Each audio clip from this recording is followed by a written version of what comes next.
Welcome to the Surviving to Thriving podcast, where we're dedicated to helping you break free from chronic inflammation and get your life back. I'm Dr. Rachel Yeager, naturopathic doctor and medical intuitive, and the founder of the Surviving to Thriving method of chronic illness recovery.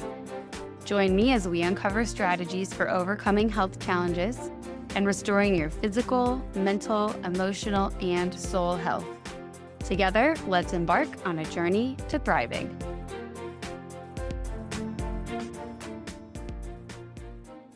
Welcome. We're going to talk about Crohn's disease today. It's definitely getting more common. So if you have Crohn's or if you know someone who has Crohn's, this is going to be a guide for a holistic healing path forward, because although we say that we can never fully cure an autoimmune condition, plenty of people go into permanent remission from their Crohn's all the time. I'm someone who's been in remission from my Crohn's for 10 plus years. So let's dive in with what is Crohn's in the first place here. So Crohn's is a form of inflammatory bowel disease, so it's similar to colitis, and it causes chronic inflammation of the digestive tract. Crohn's and ulcerative colitis are diagnosed with scoping, so doing a colonoscopy, because they both appear really similar on the outside. So it's really using the colonoscopy to help us decide which one of these we're dealing with, but they're basically like sister diagnoses. So very similar things work for each condition.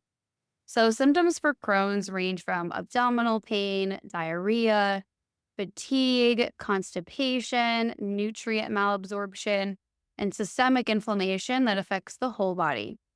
And conventional treatments often focus on symptom management through medication, but they typically are not addressing the root causes behind Crohn's and ulcerative colitis. Holistic care, on the other hand, looks beyond the surface.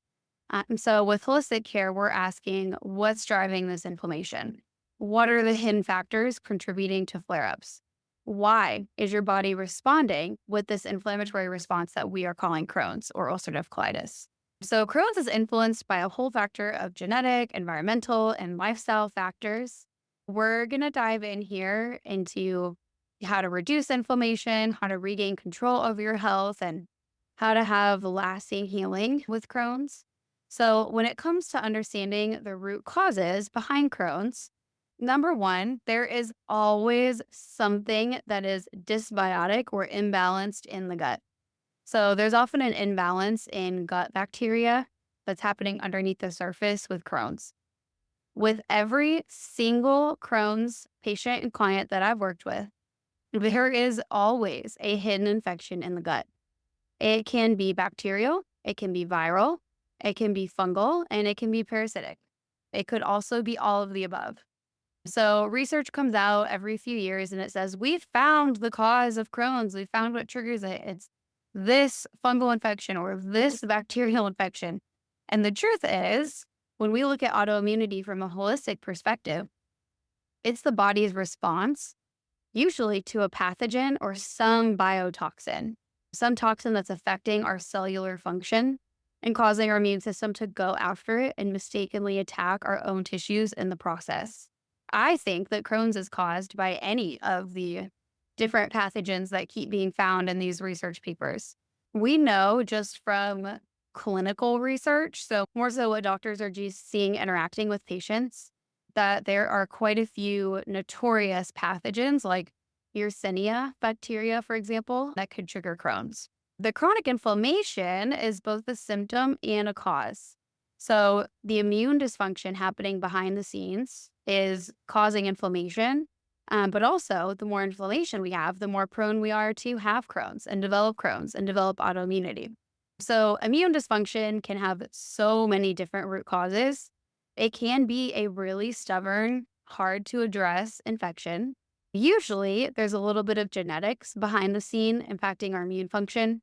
And then we have all of our hormones, our stress, our sleep, our mental health, our diet, our lifestyle, everything else that's coming in and impacting our immune function, which then impacts our inflammation. Food sensitivities can actually be really common with Crohn's. And this isn't just, oh, this bothers me, it irritates me, it's best if I avoid it. We're talking we can actually be having an autoimmune reaction to some of the food that we're eating. Gluten is the most common one, and also brewer's yeast or nutritional yeast, which is often just labeled as yeast on food packaging. That actually is known to cross trigger with Crohn's antibodies. So with the yeast, we don't know yet which came first, chicken or the egg scenario with once you have the Crohn's antibodies, are you going to be more likely to have that antibody? But it does seem like that antibody may be an indicator that yeast is triggering a Crohn's reaction in quite a few people. And gluten is the number one culprit for autoimmune food reactions. Even if you're lucky enough to have your doctor order a celiac test, I run celiac on everyone I work with because, by the way, celiac often shows up as not gut symptoms. It can literally just be fatigue and headaches. Even if you have negative celiac, you can still be having an immune gluten response that predisposes you to develop autoimmunity. There's actual research out there showing that a non-celiac gluten response predisposes you to develop autoimmune conditions the longer you eat it. Stress and emotional health are all really important. It sounds really obvious, so I feel like everyone overlooks stress. And it's really common to say, what can I do? I can't change too much in my lifestyle or my setup or my work. So what's the point? There's actually so much that we can do. So we can modify some things with our lifestyle. And then some things in our modern society are a little bit less modifiable. And so we have amazing herbs that help our body be more flexible to stress and keep us from having a flare in response to stress. We know chronic stress impacts our gut health, our immunity, and affects our hormones, affects our sleep. All of these things affect the severity of Crohn's. So I always recommend a root cause approach because that works to identify and address the underlying issues. So healing starts with restoring balance in the body. We get sick when things get out of balance. So some of the most important areas to focus on for healing with Crohn's and ulcerative colitis would be getting your nutrition. The right diet can really profoundly impact symptoms and overall health. For Crohn's, this often means eliminating inflammatory foods like refined sugar, bad processed fats, and gluten. And it could mean adding in nutrient-dense gut healing foods. For some people, that's eating steamed vegetable. For some people, that's eating salmon. The trick with Crohn's and colitis is fiber. So think broccoli, think all these fibrous foods that we usually consider to be healthy can actually trigger a flare. And fiber feeds the overgrown bad bacteria or whatever infections are in our gut. So in someone who doesn't have Crohn's or UC, fiber can be great and maintain your gut health. And someone who has Crohn's and UC, fiber can actually harm your gut health. So we have to be really individualistic. And that's why it's so important to have a personalized plan because the same thing isn't going to work for everyone. So we can explore elimination diets or actually use lab testing to check for the non-celiac gluten autoimmune reaction or the yeast reaction. And we can help uncover individual food triggers by doing an IgG food sensitivity test, which, by the way, quality varies significantly on those tests. So there's only a handful of food sensitivity tests I actually recommend. For gut health restoration, we need to think about our gut lining and our microbiome. These play huge roles in Crohn's and ulcerative colitis. So holistic care is always going to prioritize healing whatever is going on underneath the surface. So in this case, we're talking about healing the gut lining. There's often a quote leaky gut when it comes to Crohn's. This means that our cells that line our gut wall are not sitting nice and tight together where bacteria and other things can't get in. Instead, they're leaky, they're gapped. And when we eat inflammatory foods, some of the protein from the gluten might actually slit through the cell walls into the bloodstream.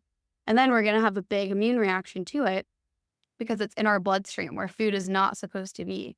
And it got there because our gut is leaky. The technical term for a leaky gut is a hyperpermeable gut.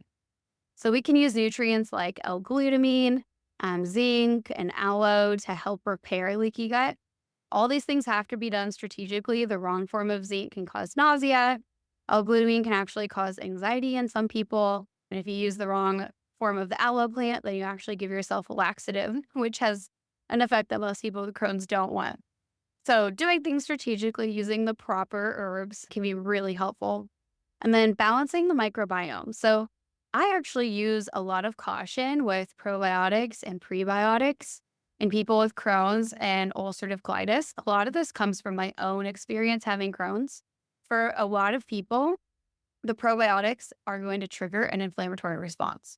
So you have to be out of a flare. You have to be in remission before probiotics are going to be really helpful, unless we're doing a really specific targeted probiotic for the purpose of helping kill an infection that is potentially triggering the Crohn's. For the most case, probiotics, prebiotics, not going to be helpful till we are in a stabilized place. Prebiotics sometimes never super helpful for Crohn's and colitis because prebiotics just mean fiber. So again, we're looking at that fiber conundrum where fiber can actually trigger a flare in people with Crohn's. Reducing systemic inflammation is really important. I think we often think of Crohn's as just affecting the gut. Any autoimmune condition actually affects the entire body. You're going to have brain fog, body pain, you're going to have fatigue, you might have trouble sleeping, your mood's going to be affected, your hormones might go out of balance. If you have a cycle, your cycle might change. Our whole body is affected by the systemic inflammation. So sometimes we can use herbal supports or other targeted supports to help reduce inflammation. We can lower inflammation with diet and lifestyle. We can look at what else is going on under the surface that peripherally could be driving up inflammation. For example, if you're living in a moldy place, or if you're having a really stressful work schedule, or if you're deficient in a certain nutrient, all of those things can actually increase inflammation levels. So we know inflammation is already going to be something that we need to manage when we have an autoimmune condition. So we want to keep everything else peripheral to that also under control and keep our overall inflammation coming from any source as low as possible. So to do that, we look at the whole body, all parts of the body, everything that's going on, all of our organs, all of our cell functioning, and lower inflammation across the board. Another important part is the mind-body connection. So living with Crohn's or any autoimmune condition can be emotionally taxing. So a holistic approach that's truly holistic and looking at the whole body is going to recognize the huge connection between emotional well-being and physical health. We can use certain tools like mindfulness, recommend certain types of therapy. There's different brain rewiring exercises that we can do to help shift from a fight or flight state to a rest and heal and digest state. And most people don't know they're in fight or flight. Everyone who is, if you ask them, they probably don't even realize it because it's something your body does subconsciously, automatically in response to having something like an autoimmune condition. Harnessing this mind-body connection is really helpful in understanding that our brain state actually impacts how we feel physically.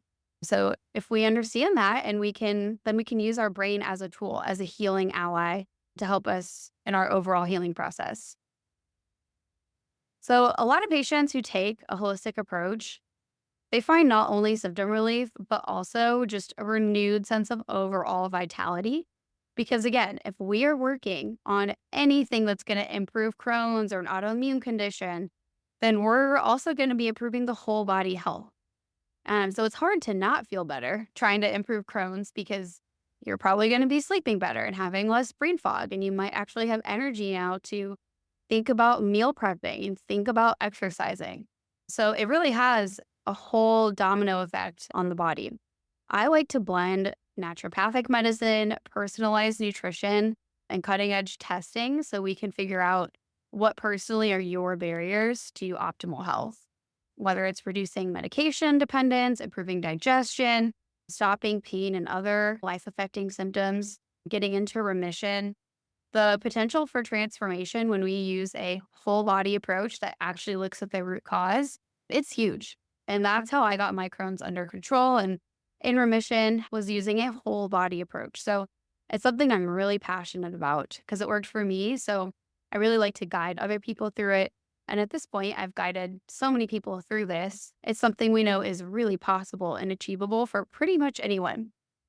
So thank you for joining in for today. If you or someone that you love is navigating Crohn's or ulcerative colitis or any autoimmune condition and feels like you could use some support, just know that there's hope and healing. beyond traditional treatments and what's probably already been looked at. So feel free to check out my website or to book a free discovery call. I always love to chat with you, get to know you, learn a little bit more about what's going on. Until then, be well and have a great day. Thank you for tuning in to today's episode of the Surviving to Thriving podcast. I hope you found inspiration and valuable insights to support your journey towards better health and happiness. Remember, each health journey is unique. This podcast is not medical advice, and it's essential to consult with your healthcare provider before making any changes. If you'd like to schedule a complimentary consultation with me, I would love to talk with you. Please go to drrachelyager.com/schedule.